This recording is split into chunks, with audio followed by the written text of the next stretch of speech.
जय जय जय जय जय भीम। बाबा साहब अमर रहे, बाबा साहब अमर रहे। नमस्कार, मैं चंदन कुमार और आप देख रहे हैं जेबी न्यूज नेटवर्क। बाबा साहेब भीमराव अंबेडकर की जयंती पर भव्य शोभा यात्रा और रैली जो है कल आयोजित किया गया है। कल दोपहर 2 बजे से गोड्डा कॉलेज से बढ़ौना अंबेडकर चौक तक जो है भव्य रैली का प्रदर्शन किया जाएगा। इसमें विशेष जानकारी देने के लिए यहाँ पर हमारे साथ छात्र नेता रंजीत कुमार जी हैं। रंजीत जी से बात करेंगे और जानने का प्रयास करेंगे कितने लोगों का जुटान होने वाला है और कितना भव्य प्रदर्शन होने वाला है बाबा साहेब भीमराव अंबेडकर के जयंती के उपलक्ष्य में।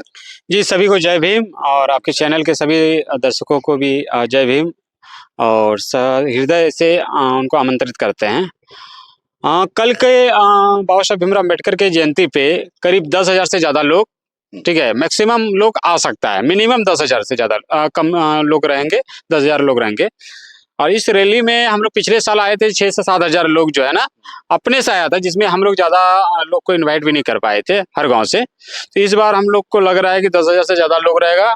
हमारे समाज को जो दलित है, अल्पसंख्यक है या अन्य जो आदिवासी है, ओबीसी है, ठीक है ना, इन सभी समाज का हम लोग को समर्थन मिल रहा है। और इस रैली में हम लोग ज़्यादा से ज़्यादा अपना एक शक्ति प्रदर्शन करने का प्रयास कर रहे हैं। कहाँ से कहाँ तक ये रैली? गोड्डा कॉलेज गोड्डा से हम लोग बढ़ौना अंबेडकर चौक तक हम लोग करने जा रहे हैं। मुख्य रूप से बाबा साहब भीमराव अंबेडकर की जयंती के उपलक्ष्य में आप लोग रैली निकाल रहे हैं, लेकिन इसमें मैसेज क्या देना चाहेंगे अपने समाज के, अपने जो युवा साथी हैं उसको क्या मैसेज देना चाहिएगा इसमें? देखिए, बाबा साहब भीमराव अंबेडकर जो है भारत का संविधान लिखा और हम लोग के साथ हम लोग का समाज जो पहले बहिष्कृत था, ठीक है, जिसको छुआछूत के और अन्य क्षेत्रों से हम लोग को दूर रखा गया था। पढ़ाई पे हमसे दूर रखा गया था, हर जॉब में, हर विभाग में। बाबा साहब भीमराव अंबेडकर ने जो है हम लोगों को संविधान में हम लोग को आरक्षण का प्रावधान किया। उनके तहत हम लोग को एजुकेशन के लिए, हम लोग को स्कॉलरशिप के लिए, छात्रावास के लिए अन्य सभी सुविधाएं हम लोग को दिया। लेकिन वर्तमान के सरकार के द्वारा हम लोगों के अधिकारों का हनन किया गया, अधिकारों को खत्म करने का प्रयास किया गया है। आप देखते होंगे, पिछले बार दौर में देखे होंगे कि हम लोग को एससी समुदाय के छात्रों का 60% स्कॉलरशिप काट लिया गया। हम लोगों के समाज का चौकीदारी बहाली में आरक्षण 0 कर दिया गया, मनरेगा बहाली में 0 कर दिया, झारखंड कांस्टेबल में 0 कर दिया, सिविल कोड में 0 कर दिया गया।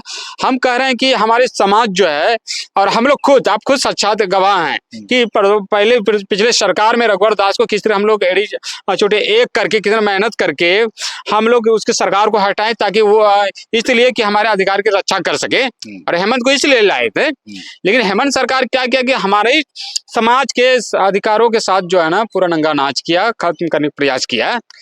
तो आप देखिए, इस जब इतना बात हुआ है और बाबा साहब भीमराव अंबेडकर के जयंती के दिन जो हम लोग हमारे समाज एकजुटता दिखा रहा है पूरा गोलबंदी के साथ कि हमारे बाबा साहब अम्बेडकर के दिया हुआ अधिकार अगर खत्म हो रहा है तो हम लोग क्या करें। एससी आयोग का गठन 4.5 साल हो गया, एससी आयोग का गठन नहीं किया झारखंड में, अनुसूचित जाति कमीशन का।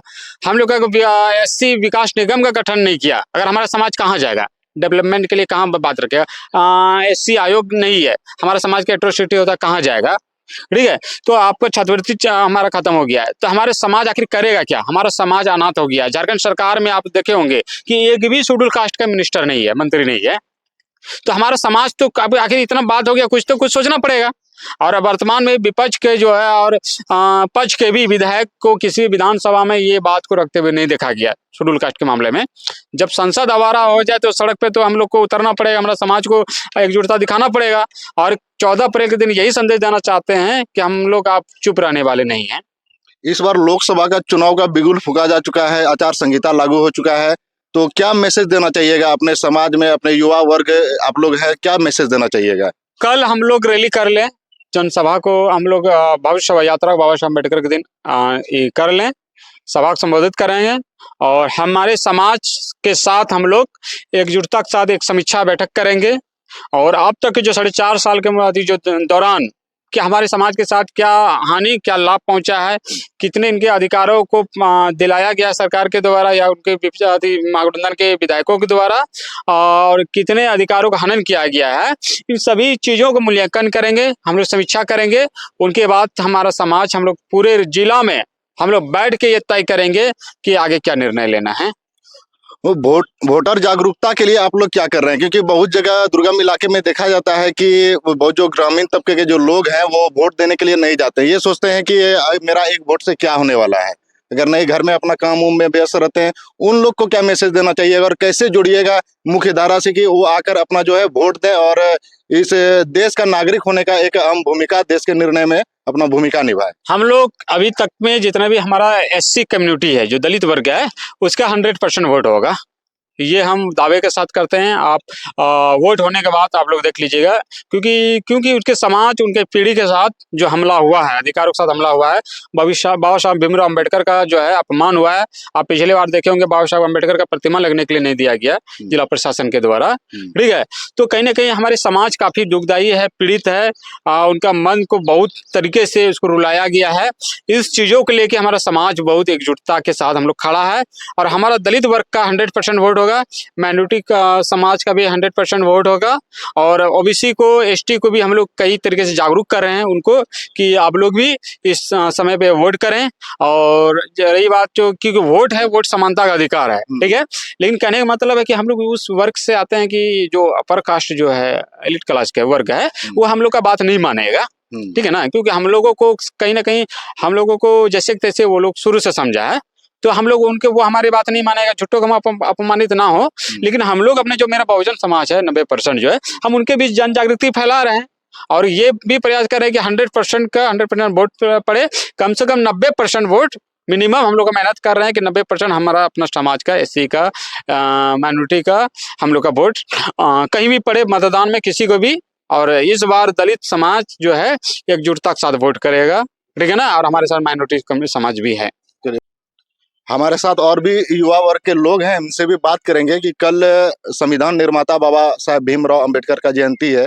इसका जो है, इसके उपलक्ष्य में जो है आप लोग भव्य रैली निकाल रहे हैं। क्या मैसेज देना चाहिएगा, क्या करना चाहिएगा इसमें? यही कि हम लोग दलित मुस्लिम कॉम्बो बना रहे हैं और दोनों मतलब साथ में मिलके वोटिंग प्रदर्शन सबको सब साथ मिलके अच्छा से हम लोग गोड्डा में एक समानता का मैसेज देना चाह रहे हैं। चलिए, कितने लोगों का जुटान होगा और क्या क्या तैयारियां अभी तक आप लोग कर लिए हैं? तैयारियां तो लगभग टोटल हो चुका है हम लोग का, और हम लोग ये तैयारियां कहीं से यानी बहुत दिनों से कर रहे हैं और लगभग 100% तैयारियां हुई है। और रही बात जनसंख्या लगभग आपका 10 से 15 हजार के बीच में मतलब रहेंगे हम लोग अपना समाज का टोटल। तो ये रैली जो है निकलेगा तो क्या बाइक रैली निकलेगा क्या और भी कुछ उसमें? नहीं, ये रैली निकलेगी, हम लोग का पद यात्रा रैली निकलेगी आपका गोड्डा कॉलेज चौक से लेके बरौना बाबा साहेब डॉक्टर BR अम्बेडकर चौक तक। पैदल? हाँ, पैदल। चलिए, बहुत बहुत धन्यवाद। तो आप देख रहे थे यहाँ पर तमाम जो यहाँ के जो छात्र हैं, गोड्डा कॉलेज के जो छात्र हैं, जो अनुसूचित जाति के हैं, अनुसूचित जनजाति के हैं, सभी लोग एकजुट होकर जो है बाबा साहब भीमराव अंबेडकर के जन्मदिन के उपलक्ष्य में रैली का जो है अंतिम चरण तक का तैयारी जो है लगभग पूरी कर ली गई है। और कल देखना दिलचस्प होगा कि भव्य रैली का प्रदर्शन कैसा रहता है, कैसा लोगों का जुटान रहता है। इन तमाम सबका जानकारी जो है आपको JB न्यूज नेटवर्क के माध्यम से हम लगातार दिखाते रहेंगे।